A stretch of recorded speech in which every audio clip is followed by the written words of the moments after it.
Kaya guys, pasinin nyo sa ading. Tatawa nga kami sa kanya kanina. Wala kami ginagawa sa kanya. Tapos naiinis siya. Mamaya guys, makikita niyo yung filter niya. Nakakatawa, gagi.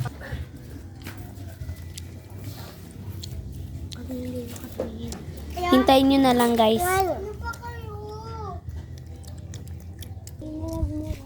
Ano ba yan? Ayan na, malapit na. Malapit na, magagalit muna siya bago magpangit ang filter na nakakatawa. Ayun na guys. Ayun na guys, yung mukha niya. Bupan sa ganda, no? Sana all maganda. Naglakad pa siya o napamodel. Ngarap niya maging model, guys. Panis kayo kay Adeng Bug. Parang inulit ko ng salita ko, ah. Panis kayo kay Adeng Bug. Panis pak. Magkapatawanan nga muna pala kami ni Prince, ni Nicole, ako, at sarili rin na ang aking kapatid. Tawang-tawa nga pala dito si Prince. At kay Nicole parang wala lang. Ako, pasakto lang yung tawa ko dito. Maya-maya papunta na pala dito yung kapatid ko. Sobrang happy na paiwas pa ako. Yan na pala yung kapatid ko na si Sai. Payo nga pala ito no. Dito nga pala kami guys sa Pandibulacan Residence 2. Ang bahay namin dito, Phase per Block 11, Lot 40. Kaya ba kami ng bayan? Galing si Nicole sa bahay nila. Di niya alam na binibidyoan ko pala siya. Nakita niya tong video na to, tawa siya ng tawa. Sarili niya nga na pinapagtawanan niya, hindi yung kanina eh. Nagtakip pa ng mukha, kala niya maganda. Charot! Huwag kayo, may itsura yan si Nicole pag nakita niyo rin sa personal. Nasali ko pa nga dito si Prince kasi pumunta siya kay Nicole.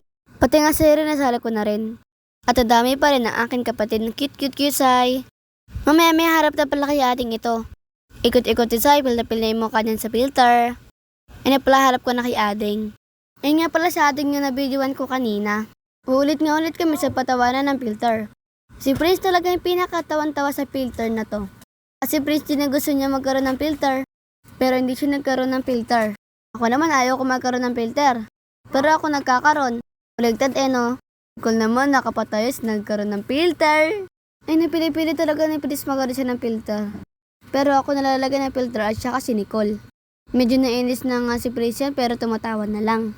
Kasi di siya nagkakaroon ng filter. Wala lang talaga kay Nicole yan.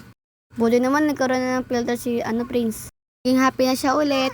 Hindi na siya malungkot, hindi na siya sad, charot. Pilapil din na para nakapatid ko yung filter niya. Gulay broccoli filter naman tayo.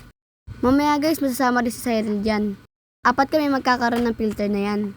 Tingin yung block na nga lang yung pinakapatid ko. Ayun na guys, magkakaroon na kami ng mga filter ng broccoli. Magkakaroon si Prince, si Sai, si Nicole, ako, si Cyril. Ayun na guys, magkakaroon na rin si Cyril ng filter ng broccoli dyan. Pati si Nicole, dadamay na rin dyan. Kaming 5 magkakaroon ng filter na broccoli. Family broccoli, charot. Puro broccoli kasi. Pero ba nakatikim na niya ng gulay na broccoli? Comment naman kung nakatikim na kayo. Nawala pa yung kay Prince kanina. Buti bumalik agad. Para kasi malaki bunganga namin dito kaya tawa sila ng tawa eh. Lalo na pag umangakalas tumingala ka, laki ng bunganga mo dyan. First naman yung kapatid ko guys. Shout out naman sa mga vlogger, ate, kuya, kahit sino man dyan mga vlogger. Shout out sa inyo. Ito naman yung bungay na babae na malaki pisngin na may makapal na kilay. Sabi pa nga kami ni Nicole magsabi ng makapal na kilay. Pero ewan ko ako narinig dito sa record. Tanghali pala na ito guys. Nakita niya si Ading, di ba? Pagkatapos pala namin dito magganto, nagkanta naman kami lahat. Nanti na pala kami kumanta. Ako, si Ading, si Nicole, si Prince. Ang mga kumanta. Ang pangalan pa rin ng vlog ko, Eureka G. De Leon. Bye bye guys.